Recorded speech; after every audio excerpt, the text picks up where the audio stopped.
Ready to go when you are. Good afternoon. I call the meeting of the Labor and Workforce Development Committee to order. It is Thursday, September 25th at 12 p.m. Diana, will you please call the roll? Novick. Here. Dunphy. Here. Smith. Canal. Here. Green. Here. And just for the record, Counselor Smith had to travel for a death in the family. So we offer her condolences. She really wanted to be here today, and that's why she's not here. Craig, will you please read the statement of conduct? Welcome to the meeting of the Labor and Workforce Development Committee. To testify before this committee in person or virtually, you must sign up in advance on the committee agenda at www.portland.gov/council/agenda/labor-and-workforce-development-committee or by calling 311. Information on engaging with the committee can be found at this link. Registration for virtual testimony closes 1 hour prior to the meeting. In-person testifiers must sign up before the agenda item is heard. If public testimony will be taken on an item, individuals may testify for 3 minutes unless the chair states otherwise. Your microphone will be muted when your time is over. The chair preserves order. Disruptive conduct such as shouting, refusing to conclude your testimony when your time is up, or interrupting others' testimony or committee deliberations will not be allowed. If you cause a disruption, a warning will be given. Further disruption will result in ejection from the meeting. Anyone who fails to leave once ejected is subject to arrest for trespass. Additionally, the committee may take a short recess and reconvene virtually. Your testimony should address the matter being considered. When testifying, state your name for the record. If you are a lobbyist, identify the organization you represent. Virtual testifiers should unmute themselves when the clerk calls your name. Thank you. Thanks so much, Craig. Colleagues, members of the public, today we continue the theme that Counselor Smith, as the chair of this committee, has prioritized around workforce development in our community, in particular workforce development that centers equity. I applaud her leadership on this. That's also a priority of mine. So the theme of the committee presentation and conversation today will be on that, those intertwined topics. We're going to begin today by hearing a presentation on Future Ready Oregon. We have some great speakers lined up. I think we have 3 speakers, so at this time, I would love if our speakers would approach the dais, and then when you get set up, go ahead and introduce yourselves for the record. And then I think at Counselor Smith's request, we would like Monique to start the presentation. Can I read the item first? Oh, I'm so sorry. Yes, I got too excited. That's okay. Please read the item. Thank you. Item 1, Future Ready Oregon and Workforce Development. Thank you so much. Please introduce yourselves for the record. Hi, good afternoon. My name is Monique Claiborne, President and CEO of Greater Portland, Inc. Good morning. My name is Doug Riggs on behalf of the Oregon Workforce Partnership. My name is Trent Gay. I'm the Workforce Manager at the Urban League of Portland. Thank you so much. And we've got about 50 minutes, but we can probably push this to an hour. So please, Monique, if you would like to get us started. Thank you. Is this the first slide? I don't think so.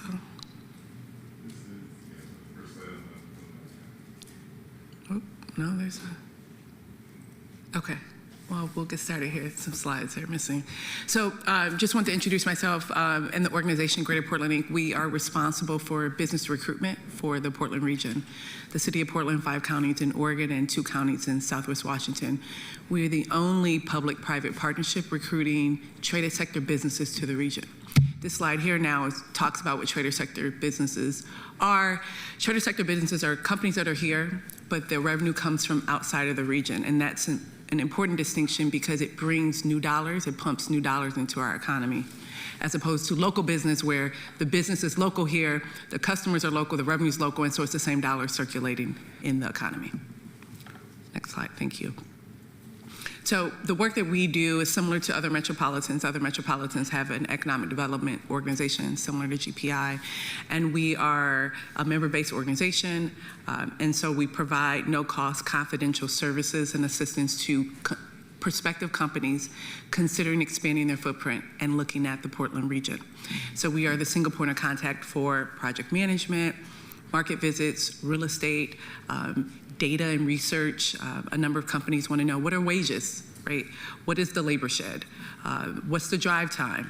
who do we work with to fund our pipeline needs when we expand your business here. And so we are point of contact and provide access to a number of the assets here in the Portland region. So again, we're investor-based, member-based. We are made up of over 80 public-private organizations, local and regional governments, law firms, finance, real estate, construction, higher ed, workforce development agencies, as well as marketing media agencies. This slide here also identifies our higher ed members. We also have a higher ed consortium, so it's made up of PCC, Mount Hood Community College, WSU Vancouver, U of O, OSU, and then the Alliance. So the Alliance is made up of private colleges and universities. So think of Reed and so forth. So Future Ready Oregon and Greater Portland's advantages. We know what Future Ready is to strengthen the Oregon economy, our competitiveness, making jobs equitable within the workforce system, which ultimately increase prosperity for all. And so while GPI doesn't run any of these programs, we market the results of Future Ready Oregon as it truly does strengthen our story as we tout the competitiveness of the Portland region for investment as well as job creation. So what are our traded sectors? They range from computing and electronics, so think semiconductors. Again, this is for the region. So again, Beaverton, so forth, outside the city of Portland, apparel and outdoor, climate tech, design and media, biosciences, emerging, food and bev, metals and machinery, as well as software. And so these are our competitive industries within the region. We host countless inbound and outbound travel, and we're meeting with companies within these spaces. And so as it relates to Future Ready Oregon, semiconductors, think CHIPS Act and fab expansions and R&D and healthcare and science, OHSU and biotech and health employers and pharmaceuticals that consider in the region, and even technology, software, and how we can grow talent within those areas. I can tell you when companies come to the region, the number one question is labor. And how much does labor cost? So Future Ready gives us a strong answer saying Oregon is investing in the people who power our traded sectors in the region as we're touting the competitiveness of all of our advantages here. So just want to put this in practice, what our partners do. I know Andrew is here. So PCC, Intel, City of Hillsborough Work Systems, they've started had a quick start semiconductor manufacturing training program. And this is something that we promote. And we say, hey, this is an example of a program that worked here. And when we are talking to other semiconductor industries that are either considered expanding in the region or entering into the market, we say, hey, this happened here with Intel, with Work Systems, with our partners. We can do this for you too. And so here's another example with Mount Hood Community College, Microchip, and OnSemi, and have worked with, again, our workforce development partners, our private sector industry, our local municipalities to say, hey, we can set up a training program for you as you're considering the needs. So in this particular case with PCC, Intel, Hillsborough, and Work Systems, it was located at PCC's Willow Creek Opportunity Center. It was an intensive 10-day entry-level training program. PCC partnered with 25 community-based organizations to recruit program participants in advancing entry-level opportunities for diverse workers, including women and people of color. The participants received $500 in training stipend, and everyone who completed the program qualified for entry-level positions. And so this is a great business case of how we work with our partners, how we promote the work of our partners as we tout the competitiveness and hopefully secure traded sector company investment into the region. So I understand the work that you all are doing or in the work with Councilor Smith, but I did want to bring your attention Metro's regional workforce gap analysis that's currently happening now. So Metro is conducting a comprehensive regional workforce gap analysis to identify workforce strategies and training gaps across the Portland metro area. That includes workforce conditions, industry clusters, training and apprenticeships, pathways, where there's capacity, where there's not, as well as the current equity impacts. There is an advisory committee and GPI staff serves on that committee. And so equity, again, you said Councilor Green, Councilor Smith, that's core to this committee. And so truly workforce Ready Oregon ensures Portland isn't just have workers, but we're really ready. There's a diverse and resilient workforce here. And so it helps GPI market the region in knowing that, again, Oregon invests in the people here. So we currently have a campaign called Portland, the Land of More. And we received $3 million, nearly $3 million from the state legislature last year. And so as we promote the Portland region, digital ads, content all across the US, and then a couple of countries from South Korea, Japan, Germany, Canada. People see the talent that we have here, and Future Ready Oregon is critical to promoting that. Thank you. Thank you so much.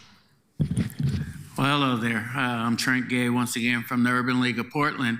So I'd like to talk about how Future Ready has helped the Urban League when I first start off. So when we talk about the short-term trainings in the construction trades and early childhood education and peer support and peer wellness certifications, being able to have CDL driver's license with our participants along with the manufacturing. When we look at these programs, we look at how we're able to take single mothers, single fathers, reentry program, and be able to take them, get them into a short-term training and get them into the workforce so that they can be self-sufficient. And I think that this has really helped us in our community, because when you talk about how does Future Ready or Prosperity 10K really help the community? Well, it helps the community in a lot of different ways. So if someone just comes out of jail and they're reentering society, and we can help them get into a trade or get into a training that will help them get a job that they can become self-sufficient and they don't have to worry about their background and they have a second chance, then it's a win-win. Because when we talk about recidivism and we talk about those who, if they don't have anything new to do, then they go back to their old ways, and then we have crime and we continue to feed the jail instead of our community and having more prosperity in a positive way.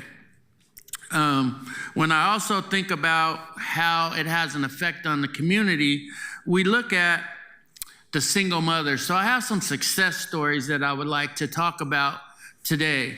And one would be, we had a person that spent 40 years in prison, went in when he was 16. And when he got out of prison, we got him a CDL driver's license. And now he makes more money than me. You know, I don't make that much, but I make enough. And so, but he makes enough to have his own truck and to be able to do what he needs to do after 40 years in prison. We have a single mother who we put through the trades program, and she now has purchased a home and she has 3 children.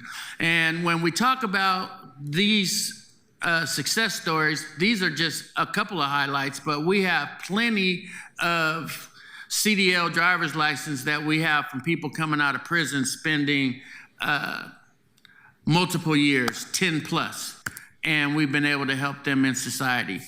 We've been able to have our people go into the trades, and when they're going into the trades, it has been phenomenal, especially with our pre-apprentice programs and the money going into the pre-apprentice programs. And we at the Urban League of Portland, we have a construction trades program, and we also are the only electrical pre-apprentice program in Oregon.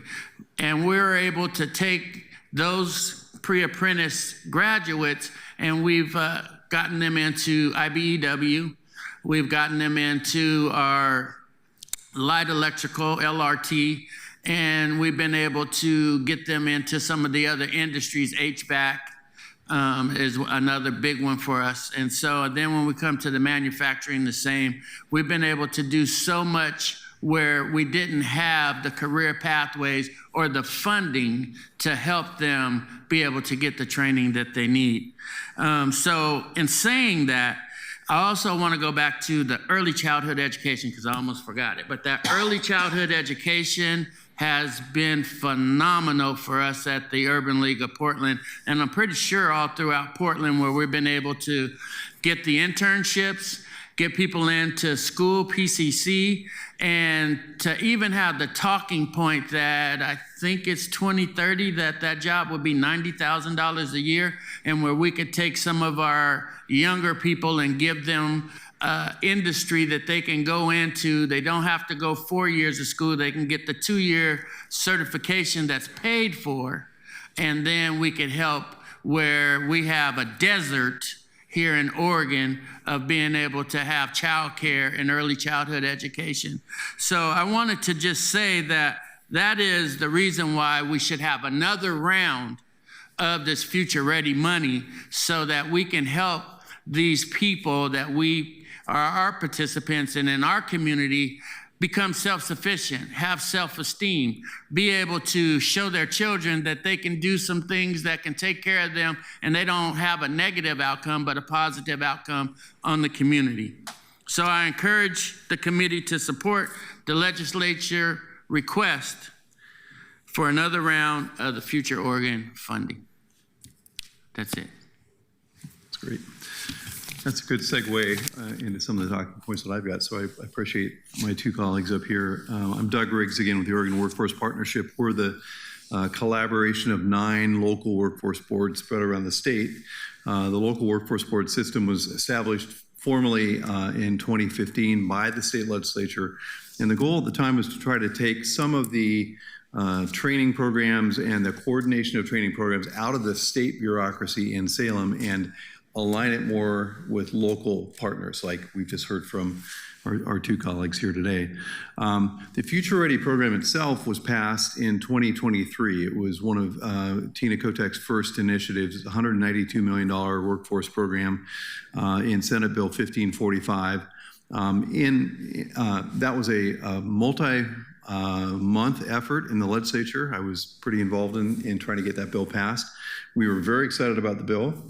It allocated about 80% of the money still went to the state programs, so went mainly through the Higher Education Coordinating Committee, HEC, but about 20% of the money, $35 million, went to local workforce boards directly, and we stuck a provision in the bill to fast track that money. So unlike most state programs, which typically are allocated by the legislature, signed by the governor, and then go through a multi-month RFP process, we said, no, let's do that a little bit differently. Let's fast track the money. The money must be written in a check to the local workforce boards within 60 days of passage of the bill.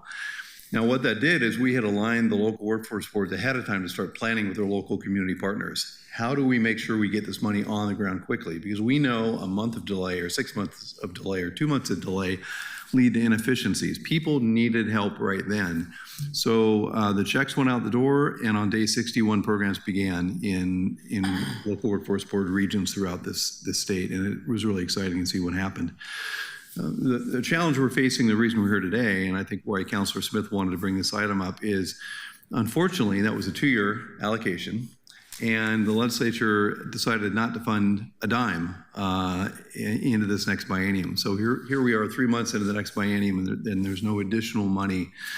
Fortunately, there has been some carryover money that has continued to keep some of the programs alive, but if we do not get funding in the February legislative session, many of those really fantastic programs that were established, and just as a reminder, the local workforce boards don't do the training, we don't do the work, we rely on our partners to do that work.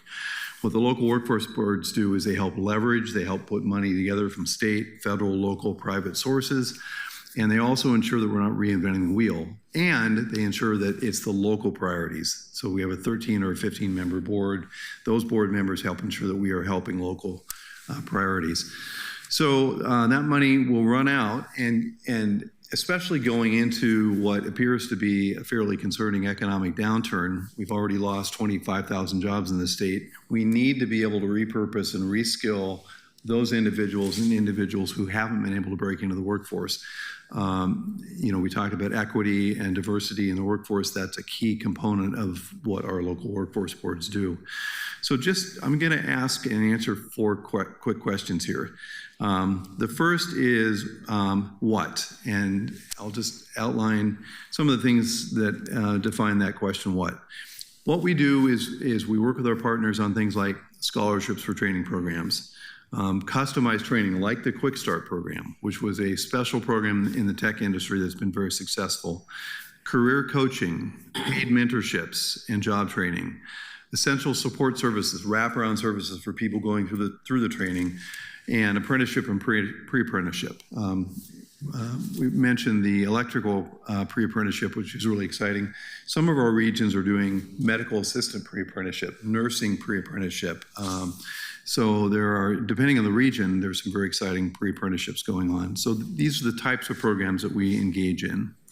The second question is, why this? And why these programs? Well, these programs work.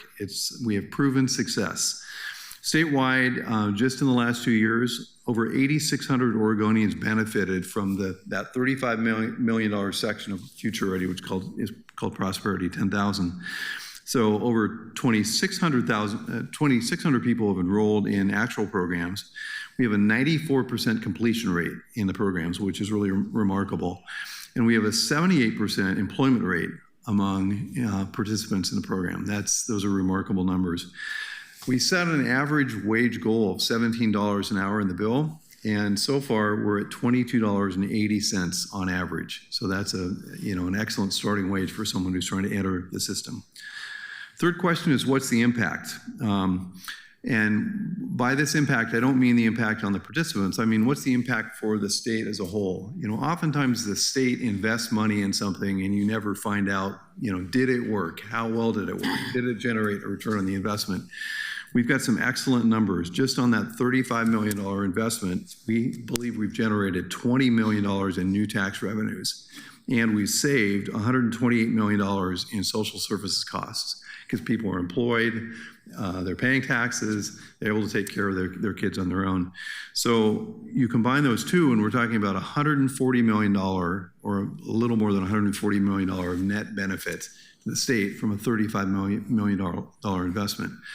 So if I'm a legislator and someone tells me spend $1 and you're going to save $3, that's the first program I jump to. I say, absolutely. And that's just the economic benefit. We're not talking about the social benefit, the moral benefit of helping communities. So that's very exciting. And the last thing I'll say is, why is this so important right now? And I emphasize this a little bit.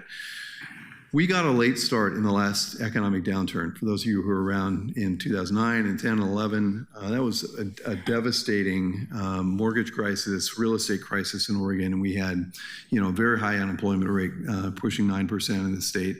And the state got off to a late start in trying to link people with job training and reemployment skills training.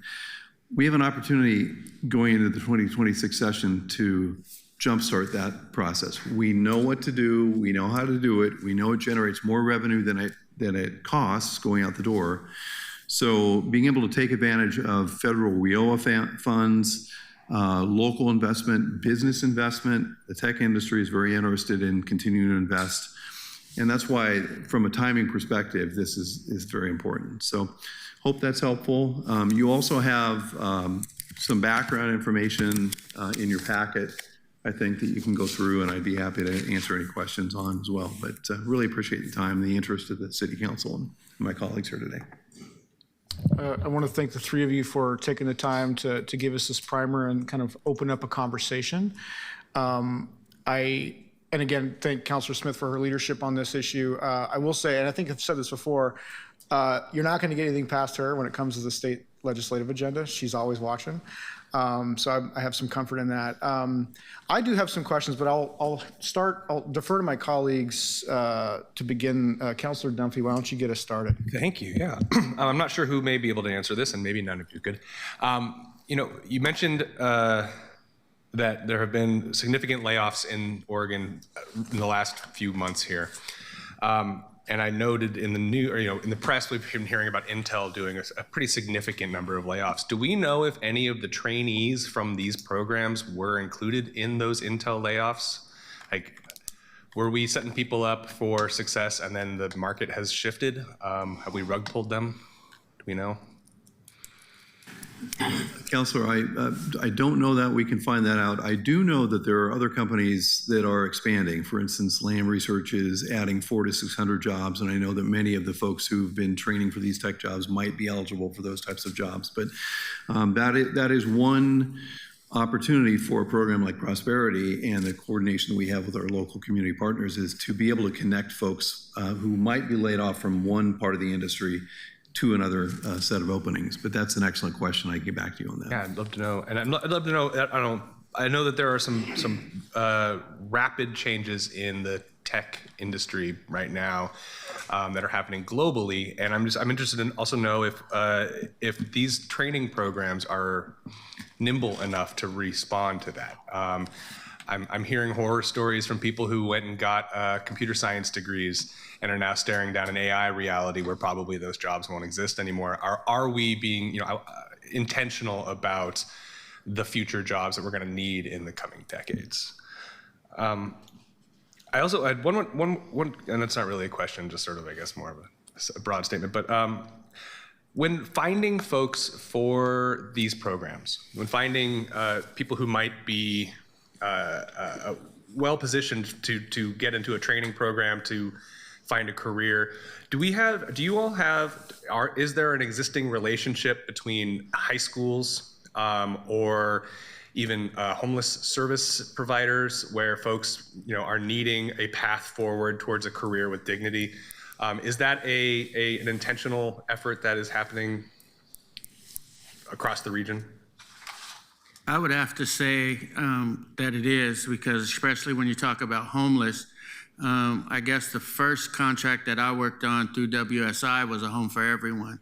So we had a partnership with TPI, and that partnership sent all the homeless people, and we were their career coach. So we started working with them on getting them into trainings and helping them become self-sufficient.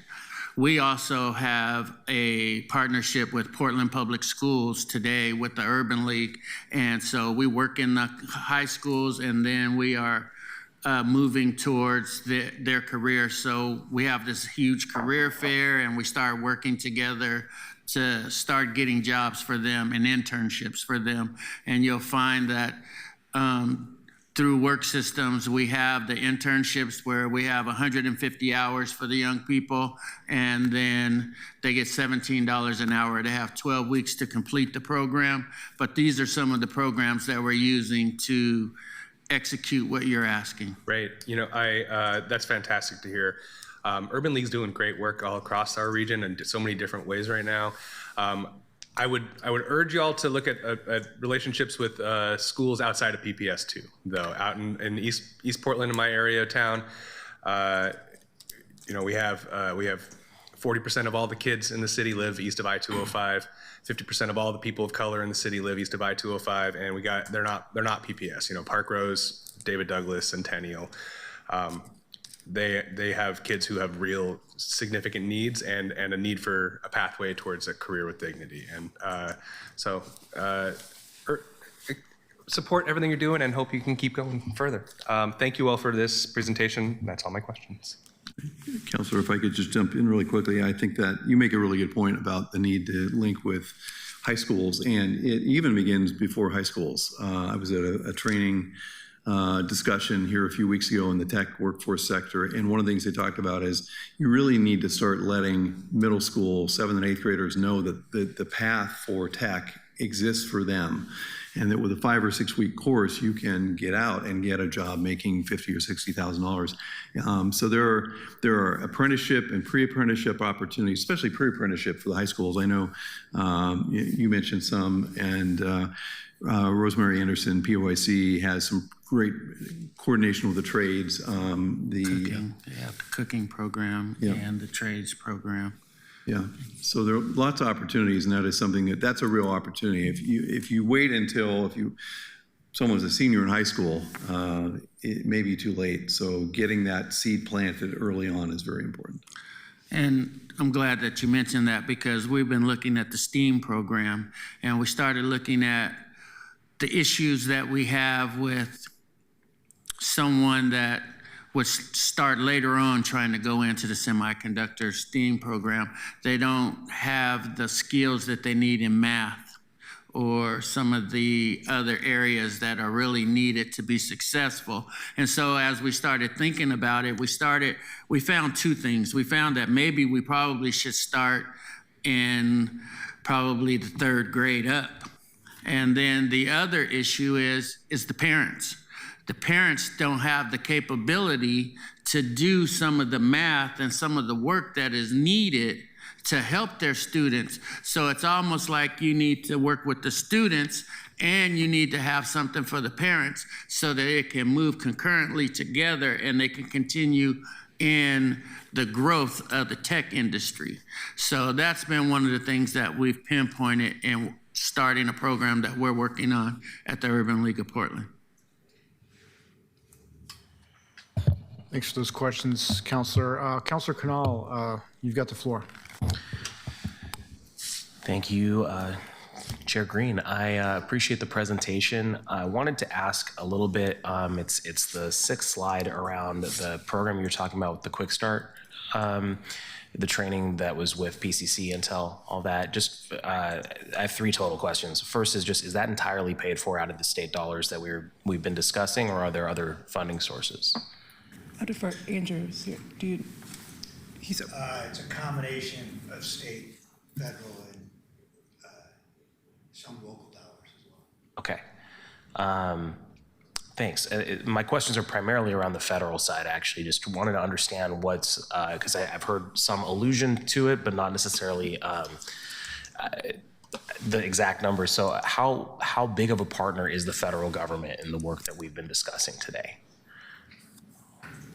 Again, we don't oversee the program, we just promote it, so. Yeah. Is it? Please. And just introduce yourself for the record when you start. You got up here. Hi, thank you. I'm Andrew McGough. I'm the Executive Director of Work Systems, which is the Portland Metro Workforce Development Board. Thanks for being here. Serving the city, Multnomah, and Washington counties. So everything is braided funding nowadays. Federal dollars make up, we have about 57 different funding streams that run through Work Systems. Federal dollars make up about 60% of that portfolio.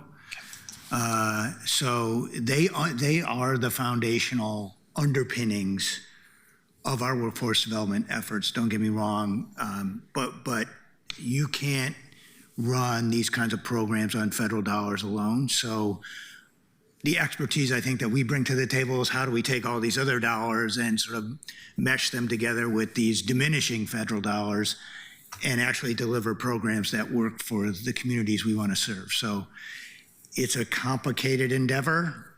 Federal dollars are really important. There was about a 15% reduction in the primary federal allocation that comes to us last year. So this cut to Future Ready Oregon, it's not really a cut, it's just a sunsetting. So we will not have any Future Ready dollars as of June 30th of next year. So that will have that plus a 15% reduction in federal dollars.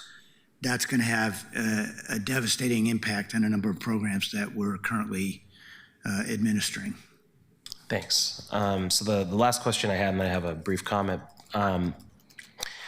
We've seen the federal government announce a new charge of $100,000 for H-1B visas. We have some rumor or speculation that might apply to future worker visas in general that are designed to, these are programs that are designed to bring in workers that do jobs that Americans allegedly can't or won't do, right? And so that is a funding source that I was curious if there's been any speculation on if any of that would be earmarked or otherwise directed that you had heard towards the types of training and retraining programs that we've been talking about today. Yeah. Council, yes, in the past, they have used H-1B and other visa fees to then fund employment and training programs to improve the skills of American workers so that you would reduce the dependence on those H-1B visas. Exactly. So those were under different administrations. I think maybe more forward-thinking administrations thought of things like that, because I would agree. I think we need to think differently about our visa programs and how we use some of those resources to better skill up American workers if in fact they are not capable or available of doing the work. I mean, I think the reality is, though, it's just a mathematical issue, right? I think if you're a highly, highly skilled Native American worker, you're employed. But we need more of them, and we just, there are countries that have billions of people, and we have 300 million, so it's a mathematical issue. But hopefully, that will be part of the administrative strategy moving forward, but we have not seen any evidence that that's the direction they're pointing. It was news to everyone, I think, when it came out that suddenly you're going to pay $100,000 for this visa, and the response from companies that rely on them was pretty telling about how little they knew about the program. And so hopefully we'll go that direction. In the past, that has happened, but I don't know now. And Councilor Dunphy, I just wanted to respond to your question. The layoff at Intel, the most recent one, is frankly the largest single, I've been doing this work for like 30 years. It's the largest single company layoff I've ever experienced in those 30 years. Yesterday, we had a job fair. We had 1,700 workers come to that job fair, more than 50 employers. We sold out on the employer side with 2,000 job openings. So the jury's out about like how many of those folks reconnected. But when you looked at the occupations that were impacted by this layoff, about 350 of the 3,000 or so were technician positions. The remainder were all over the map, most of which were engineer level positions. So massive sort of, difference between an entry level technician and a, master degree engineer. So it ran the gambit. I frankly was surprised that there were so few technicians that were let go. So I'm hopeful that not a lot of our participants or former participants were part of that cohort, but we don't know yet how many of them were. We remain confident that this model, the Quick Start model, which was frankly designed by the employers, right? It's to Monique's point, you need to sit with the employers and really understand what do you need in an entry-level technician, and then if we scale to that, our expectation is they wind up and get a job, and that actually happened through this program. So we've seen other employers, Doug mentioned Lamb, Microchip in East County, On Semiconductor, all of them, we're doing a partnership with Mount Hood Community College to replicate that, and Microchip is using that. So it's spreading. So fingers crossed that folks are still going to get employed, but we're also demonstrating new ways of delivering training that is more just in time, is more focused on those, industry-defined occupational specific skills that help people compete once they get on the job. And then the other thing that we've seen too that's really encouraging is that we articulated that entry-level training with the post-secondary training that was available through PCC and also now Mount Hood. And so now the employers are paying for that next level training, which is exactly what you want to see, right? It's like, where's that public sector investment start and stop? And I think we've sort of demonstrated a sweet spot with this investment. And so we're hopeful that, it's a little bumpy area right now, but I think as things calm down, we're hopeful that it's going to continue. Thanks. And so I'll mention in response to your comment about the mathematical equation, that's exactly why I asked about the H-1B cost, because fundamentally we're city's obviously not in a position, but the state as well, to fund these things at the level that they they may need, and certainly not in the absolute forever term. So I also appreciate that last note here. I'll note that Intel gave its CEO nearly $8 million severance package last year. So it's obviously disappointing to see them prioritize that over their workers. But I also know that I'm grateful to hear about the program that you mentioned in terms of forgot the exact name of it, but the Quick Start program. So thanks. And I'll just close by saying I too have been working in the state legislative agenda space, and so I look forward to working with Councilor Smith and trying to support this work as we go into the short session, and excited to hear from all of you as part of that. Thanks. Thank you, Councilor, for those excellent comments, questions. Councilor Novick. Hi, I was just curious, I was surprised to see food and beverage listed among the traded sectors. I mean, I think that restaurants mostly cater to local folks, although obviously there's some tourists. Is that like, brewing beer for export, or to what extent how is food and beverage traded sector? How is that counted? Food manufacturing. Okay. Yep. So what are some examples? So, so are you familiar with OSU's Food Innovation Lab on Nadeau Parkway?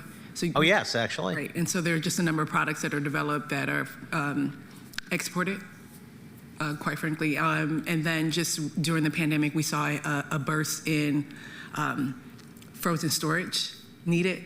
And so that's exploded in terms of where you're located and making sure you're getting consumer products to the public. Okay, so it is exports. Thank you. Mm-hmm. Is that it? Okay, I'm going to take the privilege of the mic now. Listening to the presentation, I had a number of questions emerge. The first was, I think, probably for you, Monique, but anyone can answer. So as I understand Greater Portland's kind of mission, are you really trying to sort of steer and shape an economic development strategy, or be responsive to what you think, I guess, how intentional is the kind of like forward-looking work there? So we do not shape strategy. We're not involved in policy. We are salesmen. And so just whatever the dynamic is on the ground, we have to sell the region. If we're in a healthy economy, we sell the region. If we're in a recession, we sell the economy. The idea is to bring quality jobs to the region. So our job is primarily touting the competitiveness of the region for investment in jobs. Appreciate that. I'm going to do some salesmanship then. Okay. And I don't know if you can sell this or not, but one of the things I'm thinking about, I mean, we've got some big challenges right now. No one wants to say the two words doom loop together, but we could be there, and if we don't kind of think about the best use of our resources. And the biggest issue I see is a scarcity of housing that's affordable. So when we have this workforce that maybe moves here at an earlier stage in their life, they leave the county because they can no longer afford to go to that next stage in life, build that house or buy that house to raise a family in. And so if we're going to build the housing that we need at the pace at which we require, tens of thousands of units over the next few years, we're going to have to figure out how to lower our costs, right? And so one of the things that I've been thinking about is, can we envision cultivating a local industrial complex around manufactured sort of CLT, kind of sustainable wood products, outputs that are both, I think, could both be traded sector goods, but then also intermediate goods for further down in the supply chain for local housing production.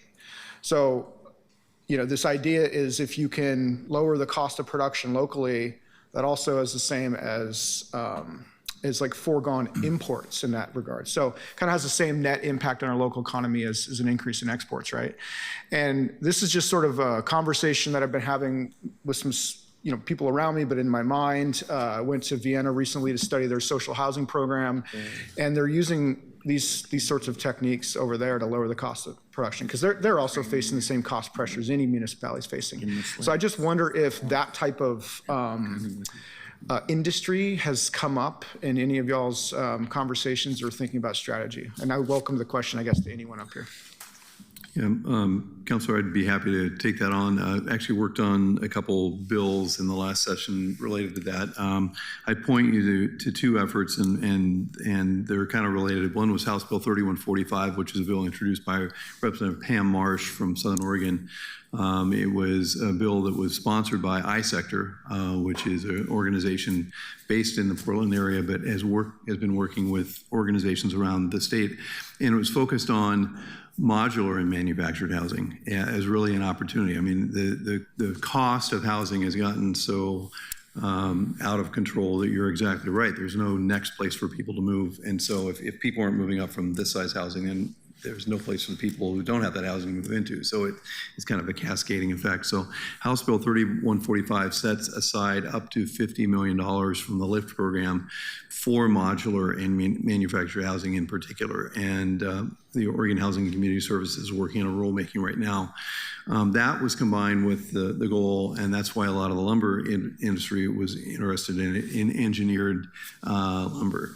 So can you combine the technology that OSU and the industry has been working on from an engineered lumber perspective into these quickly built modular type of housing structures to really begin to address the cost and the speed and the availability of housing? And so that's one issue.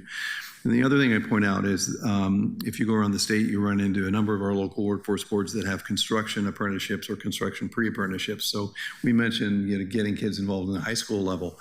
Getting kids interested in the trades from the carpentry standpoint or the construction or the operating engineer standpoint is really critical. And all three of these areas kind of fit together nicely. So it's not an immediate solution, but it's, I think, a part of the solution that begins to address what you're talking about. One thing I would like to say is that we just had a training in modular homes where we put our participants through a pre-apprentice learning how to do that. So we are building up a workforce in order to build the modular homes. Now, where they're going to sit, that's a different story, but at least we're preparing for the future to be able to manufacture the homes, put them together, learn all the pieces to that. And not only that, we had some of our participants hired on permanent with the company.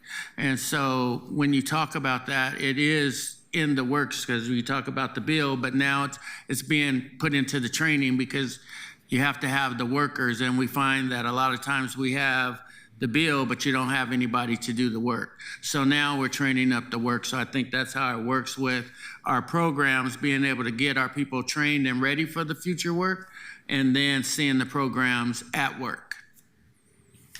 I appreciate that. And, a big piece of the public sector's role in all this, because this is an infant industry in some sense, is being willing to stand ready as an anchor purchaser for the output of some of these industries.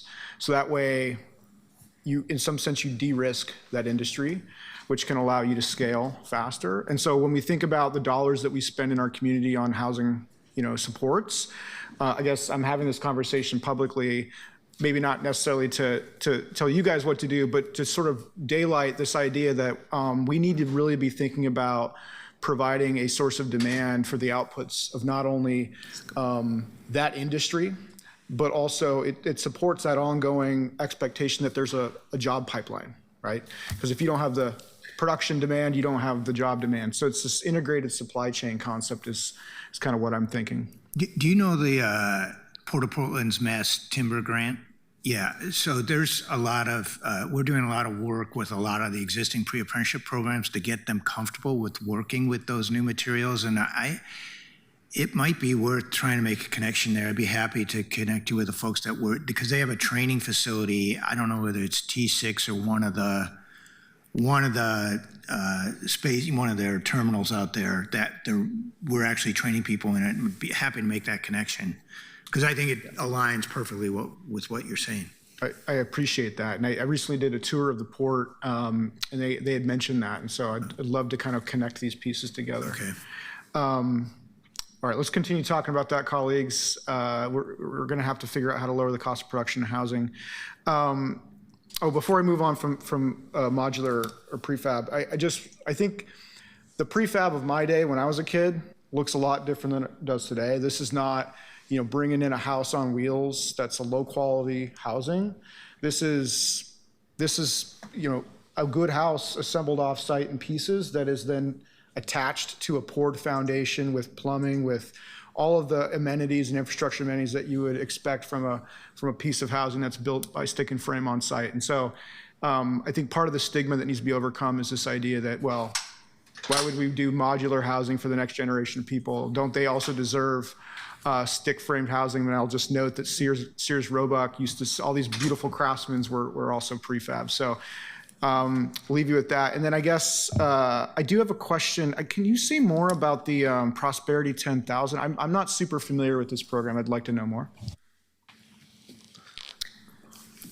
Sure. So it was a component of Future Ready Oregon, and that was the component that came directly to Work Systems as one of the 9 workforce boards across the state.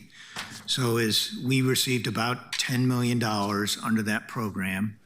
And there was a couple sort of areas of focus.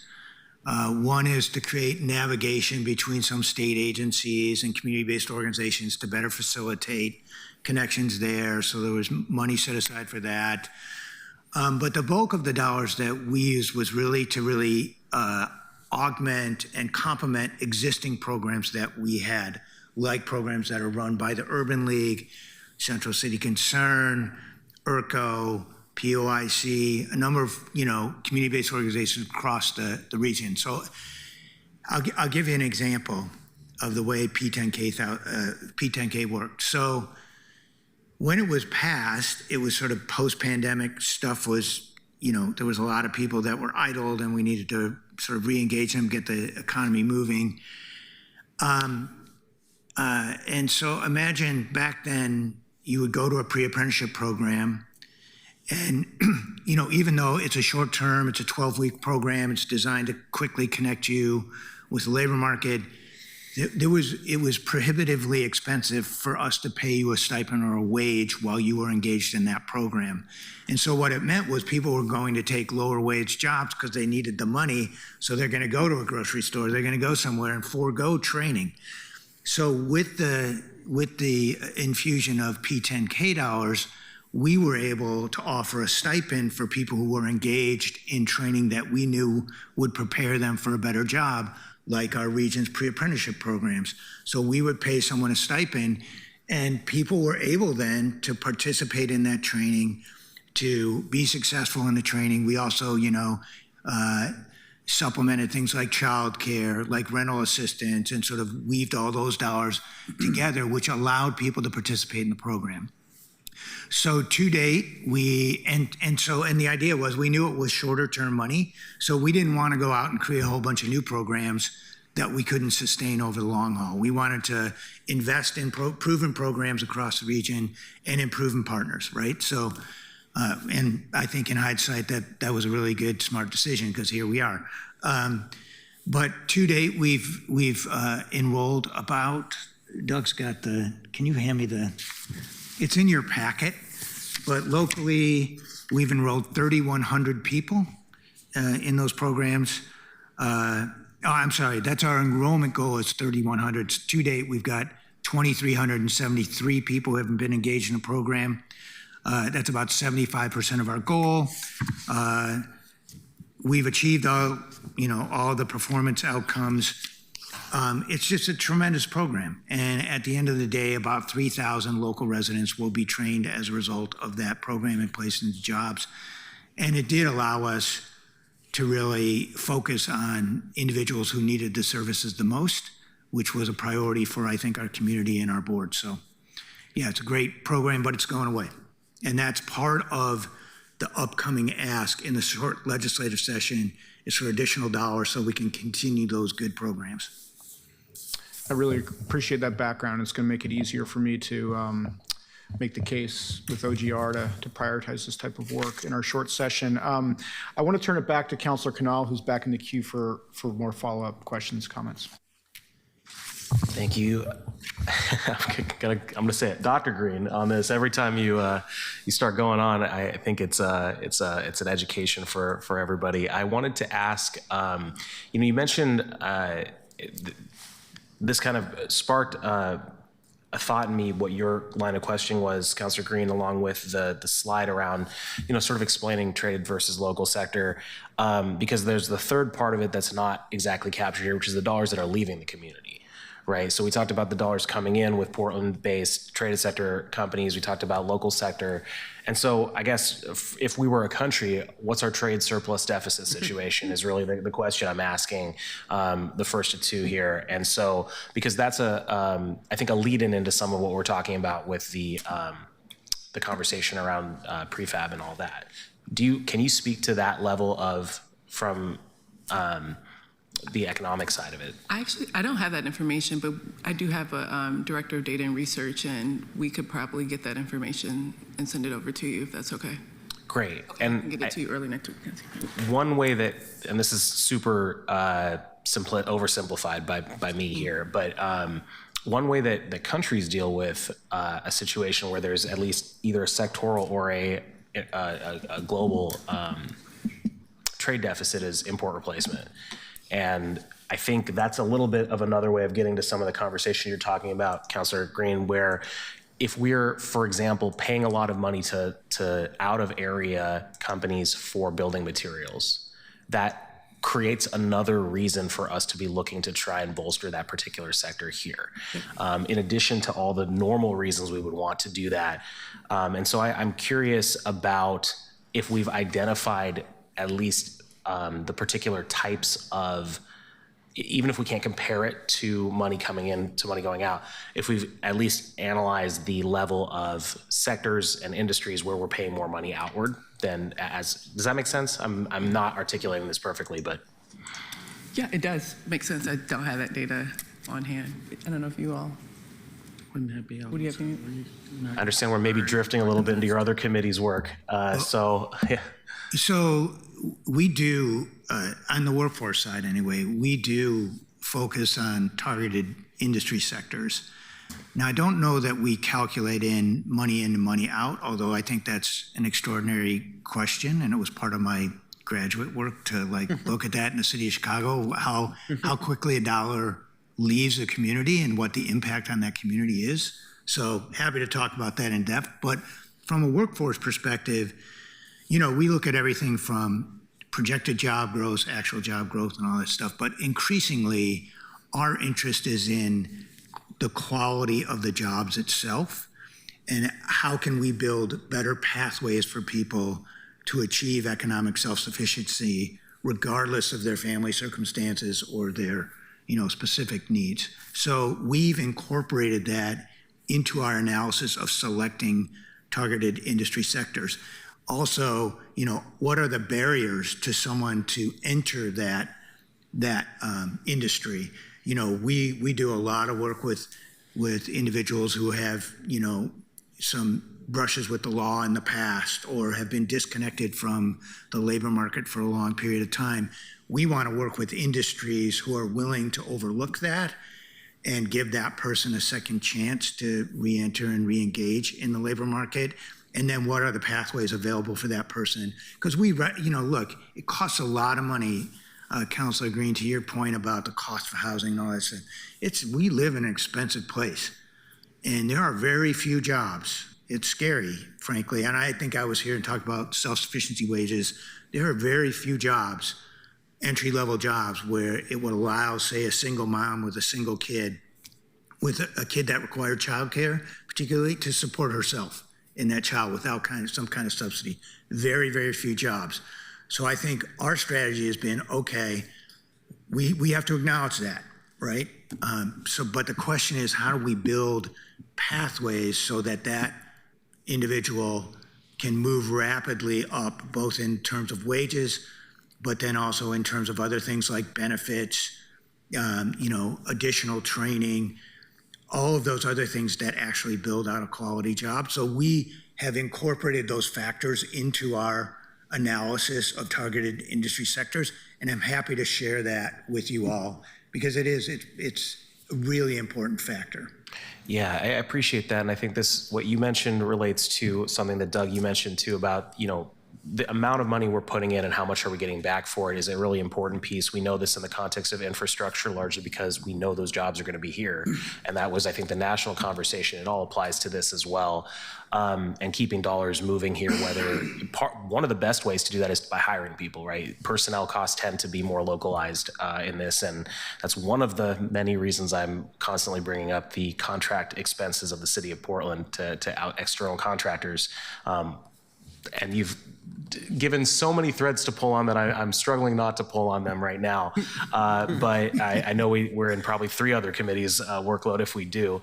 But I think that broadly, this is something that Councilor Green, you've talked about a lot, that we can be a part of not only helping to reduce barriers as a public, as government. We don't have to just be in the business of reducing barriers to the private sector. We can also be in the business of actually advancing causes directly as the public sector. And I think the things that we can do are perhaps longer term, perhaps not as expensive as the immediate ask to the state, which happy to do that, of course, but just wanted to kind of daylight that. And I appreciate you mentioning that in the past and giving me the chance here today. Thanks.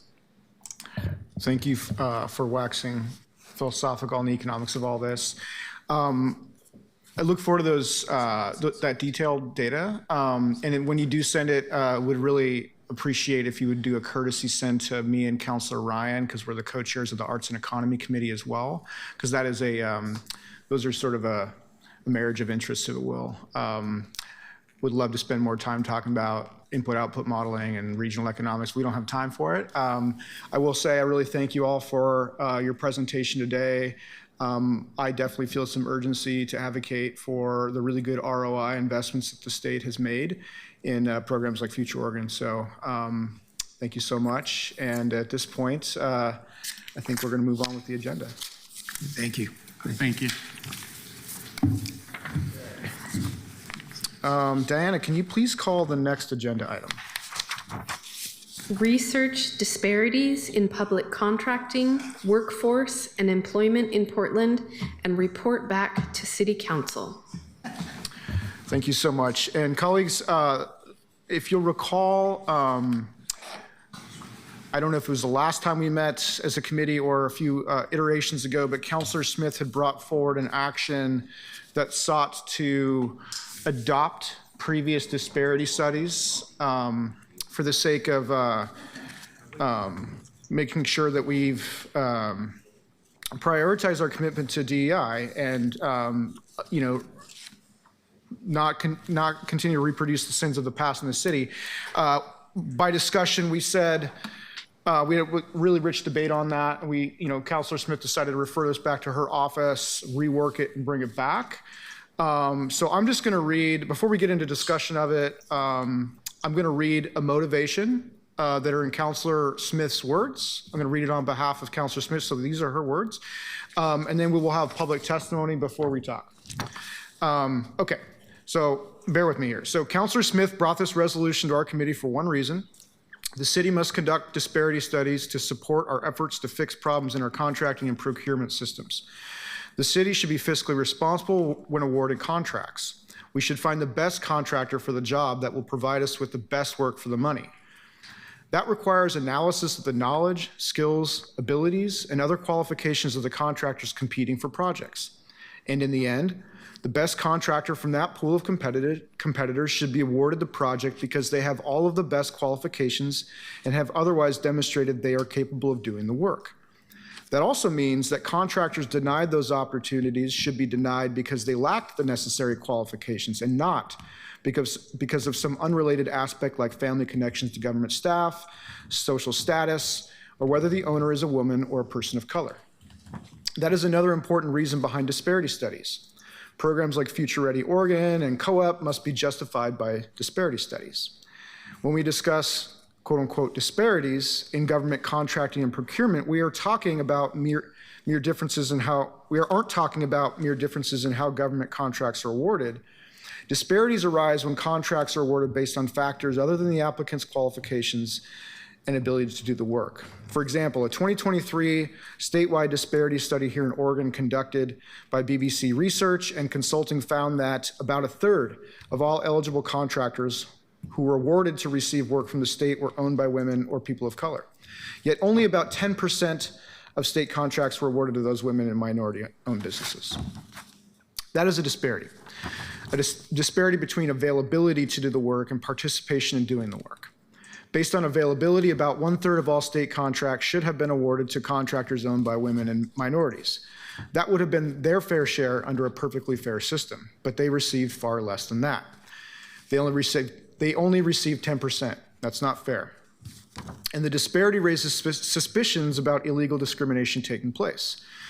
In December 2004, the President's Council of Economic Advisors issued a meta-analysis of hundreds of federal and state disparity studies conducted all across the country from 1977 to 2019. So I believe that should read December 2024 for the record, not 2004. The report confirmed that racial disparities, and I quote, racial disparities in contracting dollars exist with minority-owned firms which receive a smaller share of contracting dollars than their representation among available firms, end quote. They also found that, quote, disparities have not improved significantly since the 1990s and were larger in the years leading up to 2019 than in any period covered by the data, end quote. Discrimination on the basis of race, sex, ethnicity, religion, or other protected classes in government contracting is illegal under the Civil Rights Act. So Councilor Smith wrote in her prepared remarks that she still strives for the day when illegal discrimination against women, people of color, and anyone else in a protected class is no longer a concern.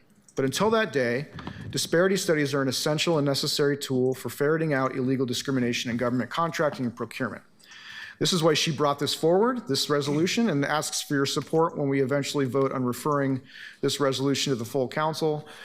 Councilor Smith wants to thank and recognize DCAA Sarah Morrissey and her team, especially Sylvester Donaldson and Haley Blonsley. They helped her in drafting this resolution. I see Haley out there, so thank you for that. And I am grateful for their work. I think the collaboration between our two offices has produced a great resolution. So I should also say at this time, Councilor Smith has asked me to call for co-sponsorship at the dais of this resolution because, as you might imagine, it's awkward to comply with your quorum rules if you're co-sponsoring something on the same committee. So does anyone on this committee, would you like to co-sponsor Smith's resolution? Absolutely. Yes. Okay, so all of us, that's all of us. Okay, great. That's all been publicly noticed in real time. That was easy. That was easy. Okay, so at this point, I would love to hear any public comment or invited testimony before we work into debate. Sounds good. We have 2 people signed up. First is Terrence Hayes, followed by Council President Pertle-Guinea. Please go ahead, Terrence. Is Terrence online? No, Terrence is not online. Let's go ahead and start with the Council President because I see her out there. Twinning with Natalie today, almost. Please introduce yourself for the record. Thank you, colleagues. My name is Ilana Pertle-Guinea. I am a counselor from District 2 and your council president. Thank you for having me before your committee today. I appreciate it, and I'll flag that this is my first time testifying before one of our committees.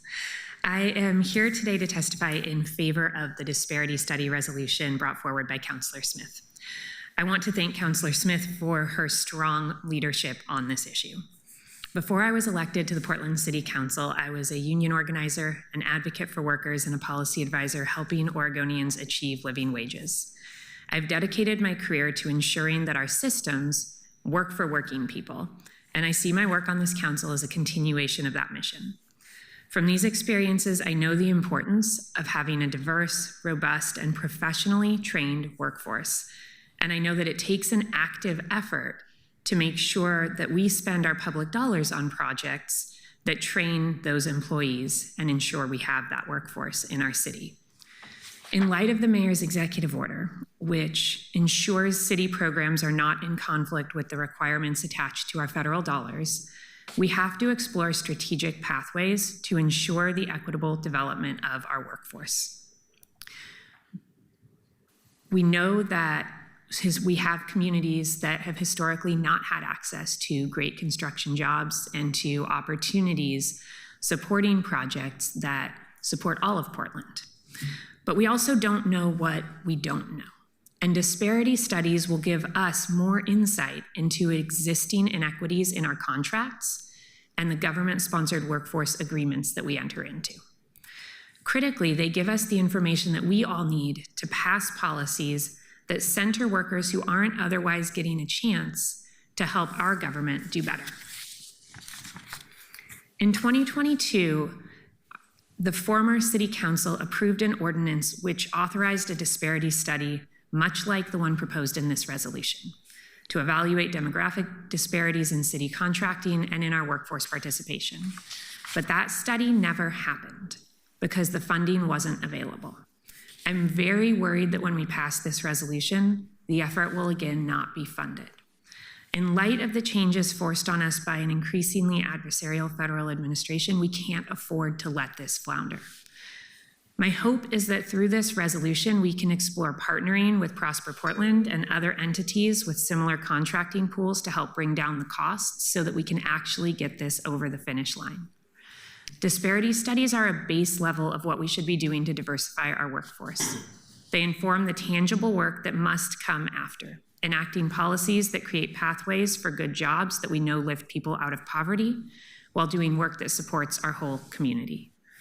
They are a step forward, and when we use what we learn from them to inform how we govern, we can further move the needle for our city and our state. I hope that you pass this resolution. Thank you.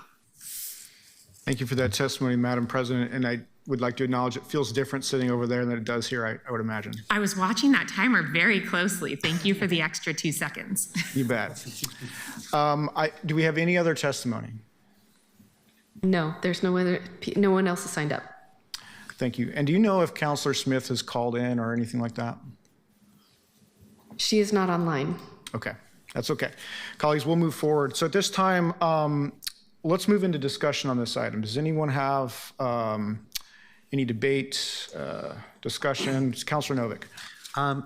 I just have a question. It says that the fourth be it resolved says request that the city administrator submit a written report on the findings and recommendations of disparities to study upon completion and no later than March 1st, 2026.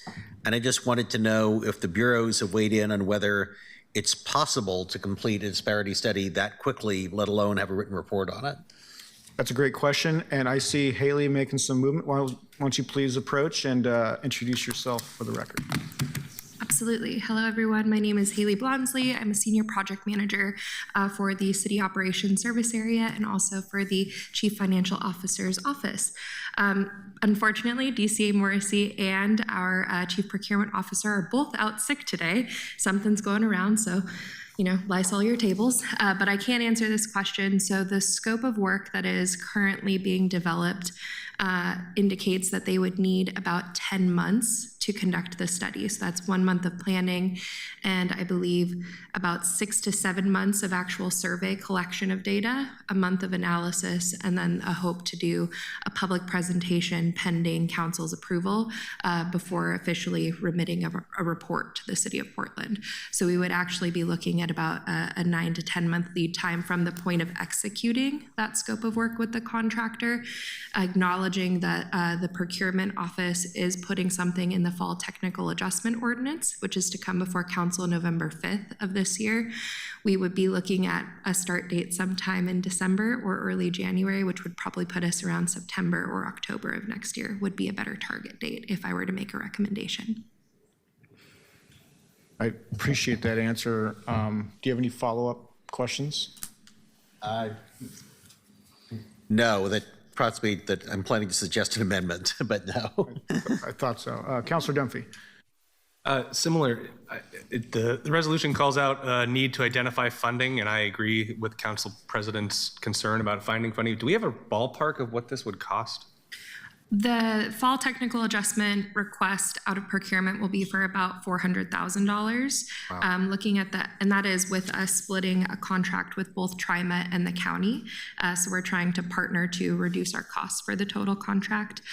So that's what the ask of council would be, acknowledging that the specific amount that the contractor is requesting would fall somewhere under but close to that figure. Okay. Thank you. Thank you, Councilor Dunphy. Councilor Canal. Thank you, everyone, for this and for the information. I appreciate the concern that the council president raised as well, because we have seen the impact of unfunded mandates. I wish that this is something that we could have just done directly at the same time as it was allocating funding through the fall technical adjustment. That's not the way it has worked between council and the administration so far. We are often in the position of, if we want to add anything, having to cut something that has been identified as the administration as where the money goes before we ever even see it. So I think that justifies the need for this resolution, and also helps justify why I want to co-sponsor it. And I think that's worth raising as an issue in the long term, and maybe our finance committee can take that up. As we've learned in the comments from Chair Smith and the items in the whereases, we have multiple studies. We have the White House report showing the clear disparity that exists. We know that this exists for people of color. We know that this exists for women. We know that this exists for the LGBTQ community and more. We know that because we know that the problems that Portland faces are not distinct from those of the state. Nonetheless, we have to measure it locally, and we cannot fix what we do not measure. So while DC denies the disadvantages and discrimination that people face here, I think it's a really important step for us not to deny those truths that business owners, workers, and policymakers are all facing here. And so the need for a city disparity study is very clear to me, and will also assist in us being data-driven and us being fiscally responsible as a city, and in the development of both bold and enforceable goals. We, I think, are looking not to achieve a different outcome in terms of a specific end goal for the percentages, but a way of promising our communities and our business community in particular that everyone in Portland gets a fair shot and are not being discriminated against because of factors beyond what Councilor Smith pointed out, which is the strength of their company and the strength of their application. That should raise the cream of the crop to the top. It hasn't in the past. We'll see exactly how when we get this study back, and I'm looking forward to reading it. I'm looking forward to learning what we don't currently know. And again, we can't fix what we do not measure, so I'm proud to co-sponsor this. And if I may, councilors, I'd be remiss not to clarify that the disparity study that we would be conducting includes both contracts and workforce. The county and TriMet would just be undergoing a contract study. So that is why our costing would look maybe just slightly higher than the other two people. So does that imply that the total cost is going to be less than 1.2 million? We're paying more than a third because we're doing two parts?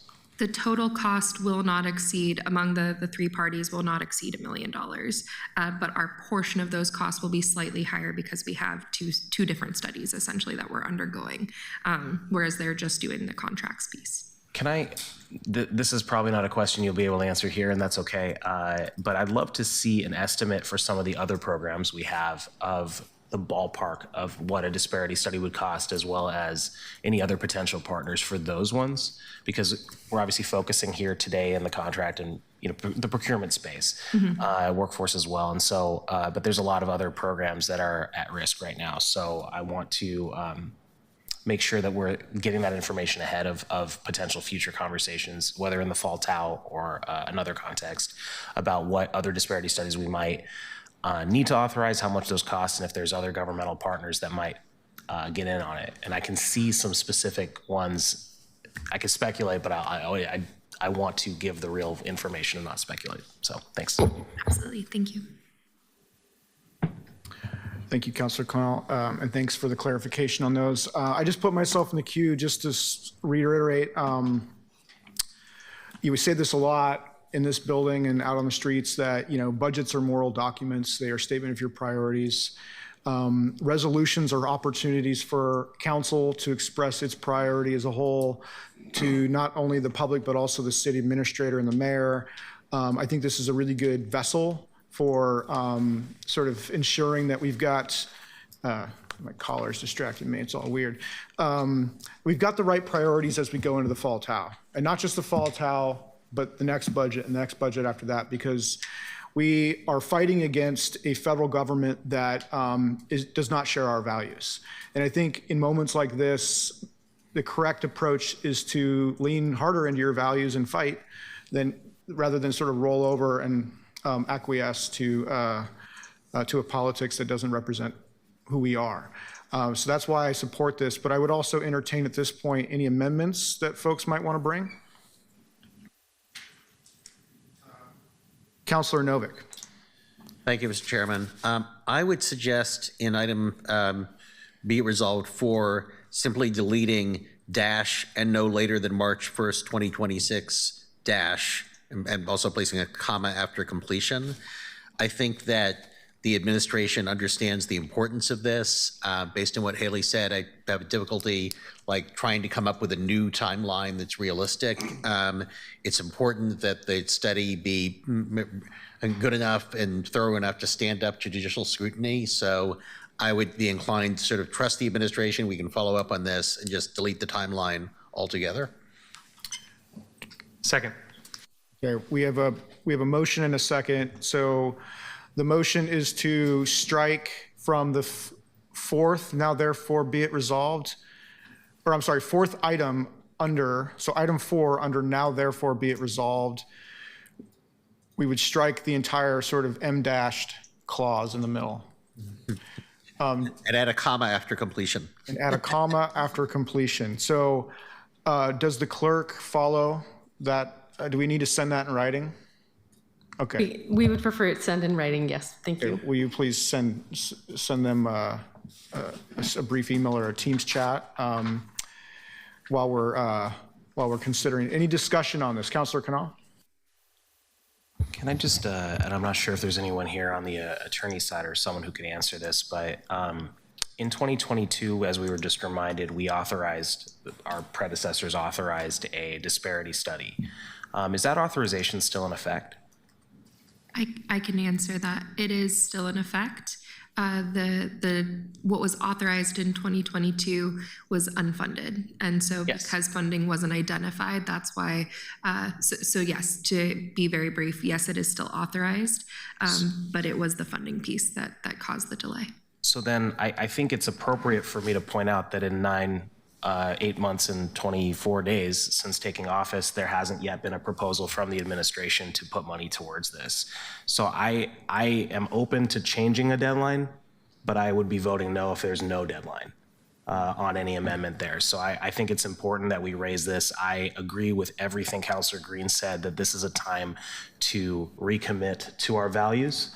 And I think that's where the council is. And I think that with a strong deadline, the entire city would be too. Respond? Yeah, Council, I apologize. I might have missed the beginning of what you said because I was looking at the written version of the amendment. But it seems to me that the pressing need for a disparity study was kind of established when we went through the exercise that led to the executive order, which is not that long ago. So I think that as of very recently, the administration has a heightened sense of the importance of this and the urgency of it. I'm just going to give you the floor to go back and forth on this if you need it.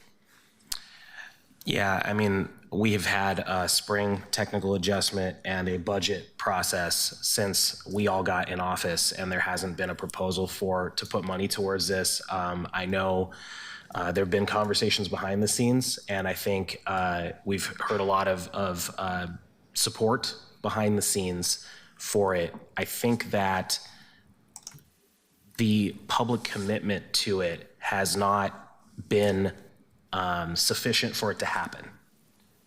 And so I am very comfortable if we are, I accept everything that Haley said in terms of the timeline that would be ideal.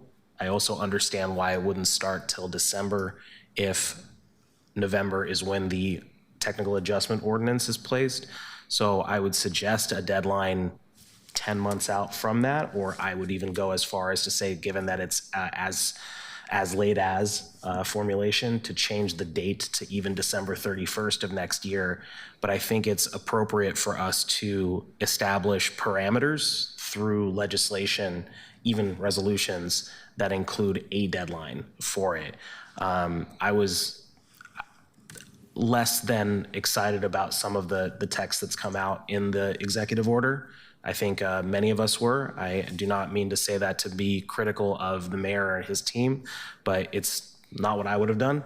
And so I think it's important for us to establish it. And I want to make sure that there's a commitment to communities of color, to women, to LGBTQ plus Portlanders who, absent a deadline, might not believe it even if our intentions are the best. Thanks. Councilor Novick. Haley, I'm going to ask you an unfair question and put you on the spot. So if you don't have an answer, just say so. But do you think that the executive would freak out if we replaced March 1st with December 31st? I do not believe that there would be a freak out. I will also say that procurement has submitted this funding request. So, and I heard from CBO this morning, they did confirm that it is included in the fall TAO, and ultimately that is a council vote to decide whether or not you support that funding request. So the administrative side has done what is needed in order to line up the ask for those funds, and November will be council's opportunity to confirm whether or not they want to move that forward. But to both points, I don't think that there would be a freak out. I would ask maybe for a little bit of wiggle room because of the holidays and the end of the year. So maybe, an end of October, just to give, not knowing if we start in December or January, but knowing that it would be a priority for procurement to move this forward. And I can say that on behalf of the operations office. I think Councilor Canal was suggesting that the deadline would be December 31st of 2026, so that would fit. I love right? that cushion for us. Okay. So let's see. I withdraw my prior motion and move that we simply replace March 1st with December 31st. Second. Okay, we have a motion to, first of all, we have a withdrawal of the prior motion, the new motion to amend item bullet number 4 under the now therefore be it resolved, that just changes the date from March 1st, 2026 to December 31st, 2026.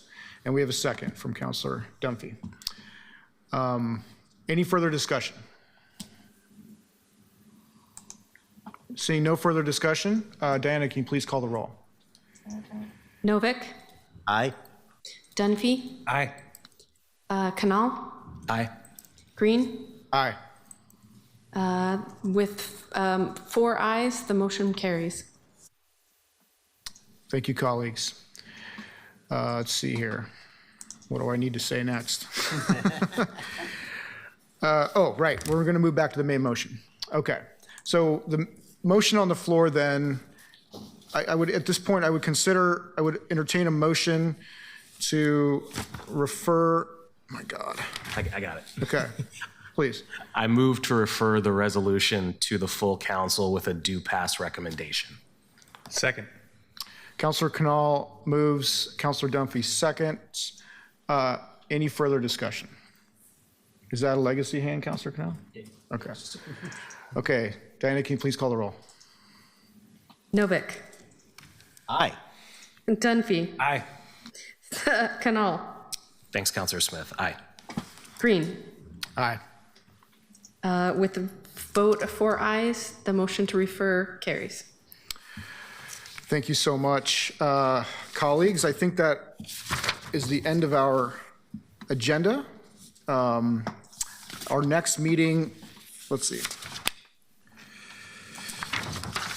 Our next scheduled meeting for the Labor Workforce Development Committee is Thursday, October 9th at 12 p.m.